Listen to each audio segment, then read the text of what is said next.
we go.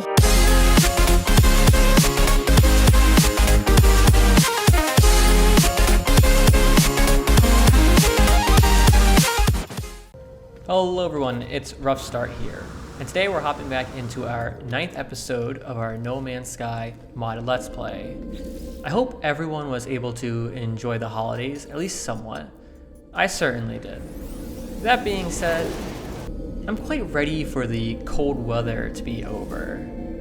I'm going to stick with the format we've been doing, where in the first part of each episode, I'll cover some mod news / what I've been up to or planning for the series. So for today, we're going to be talking about the fact that Redmas has hopped on the Discord and posted a link to his newest mod, Overhaul. For those of you who aren't familiar with who Redmas is, he is one of the largest mod creators for No Man's Sky. His resume is quite impressive, and some of his mods have actually been included now in the base game, some of which include third-person flight, and some of the modern exocraft vehicles are actually based off of some of his original mods. So, if you don't know who he is, you should definitely check him out. The reason why I bring this up is because he recently posted a link on the Discord to a video he made that kind of shows some screenshots of his newest overhaul, which he calls Fantasy Origins. I've had a lot of people ask me if I'd be releasing a single mod pack that I'm currently using that contains all the mods in one file? And the answer is probably no, because I want to keep supporting the original mod authors, and I would prefer if people were to download the mods separately. That being said, if you are interested in just a single mod pack that has all the changes you'll need, Redmas is a great place to look. Seriously, this overhaul has so much in it that it might be easier to list all the things it doesn't have in it. But just to kind of give you an idea, it both changes terrain generation, it changes mining, it changes combat, flight, everything you can think of. So I highly recommend you check it out. It also has it broken down into a couple of different .pack files. So if you find some things that you like and some things you don't, you can try to just pinpoint it down to the things that you like. I personally know that there are things in this mod that I definitely plan on including in this playthrough. I'm definitely interested in some of the terrain generation changes, as well as some of the other more obscure changes that I haven't yet covered by some of the mods I have installed. But I haven't had a chance yet to actually play with them, and since I know there'll be conflicts, I want to do it when I have dedicated time to do so. But you can take it to the bank. Some of these changes will end up in this playthrough at some point. Now, with that out of the way, let's get into the episode. In this episode, we spend a lot of our time just overhauling the base. I know this is obviously just a starter base and it's made out of wood, but I really wanted to take my time with this playthrough and I feel like enjoy and explore different aspects of this game. Last time, again, like I mentioned, I just rushed through it to the end, and this time I want to take a much more nuanced approach and I feel like slow down my progress. I'm just expanding it a little bit, clearing up some space because we're going to have a whole bunch of new tech stations on our way. So I figured I just wanted to lay the groundwork. I'm going ahead, reconnecting up the power lines here. I continue to expand more slightly later on, try to add on like a balcony and get some stairs, but stumbled my way through it a little bit, but you'll see that later on. About now, it's time to head off into space. We got to actually recruit the specialists to come work in the base, and that requires going to different space stations and just talking to the people. When we get there, luckily enough, they've already been hired by some unknown entity, lucky for us. And that's all there is to it. It's not too complicated, but of course along the way, there's different things I want to accomplish. As you'll see when I land, I end up picking up a quest as well, but I'll have a little bit to say about that when the time comes. One thing I think is interesting and is a little bit weird is that whenever you talk to these Geks, it always describes how they have like pheromones that like work their way into your brains. I don't know, something about that is just so creepy. But here I just go ahead and pick up a quest because I want some more nanites, because I'm getting a little bit tired of how immobile I am. So I just grab something as I'm running through, and then it's off back to the base. I spent a little bit of time trying to complete the Call the Creatures quest. I end up trying to hunt down some birds, although it proves to be a pretty fruitless task. I don't have a gun yet, and there's like a limit to how far the mining laser will go. So I kind of end up just shooting the sky for a little while until I give up. Lucky for me, I take a couple more steps, and sure enough, I find this bad boy just running around. So I take him down.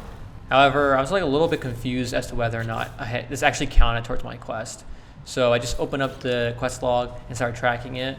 And once I saw that it did count, I figured I would go ahead and just continue on with my main quest and then just complete the calling quest as I progressed, since there was no rush. Go ahead and accept the glass blueprint here. Nothing special about it. It's nice that the main quest line will actually give you most of what you need in terms of blueprints. So I just go ahead here. I'm just checking my inventory, seeing what I got. I thought I might have had the chromatic metal I needed, but it turns out I didn't. So after a little bit of inventory management, I head on out on a quest to find myself some copper. Along the way, I end up committing the great massacre of Modded Base 1 as I finish the Call of Creatures quest. And I gotta say, there comes a point in every video game where you stop and think to yourself, you know what? I might actually be the bad guy. And this was that point for me. There was just something wrong about running around murdering all these defenseless creatures for nanites. But I'm not gonna let that stop me. Sure enough, I finished the quest and I'm ready to get my nanites. But of course, you gotta stop and get every technology module because I'm addicted to those things and I don't know why. It actually ended up taking me a little while to find this copper deposit because I had already mined through the closer ones.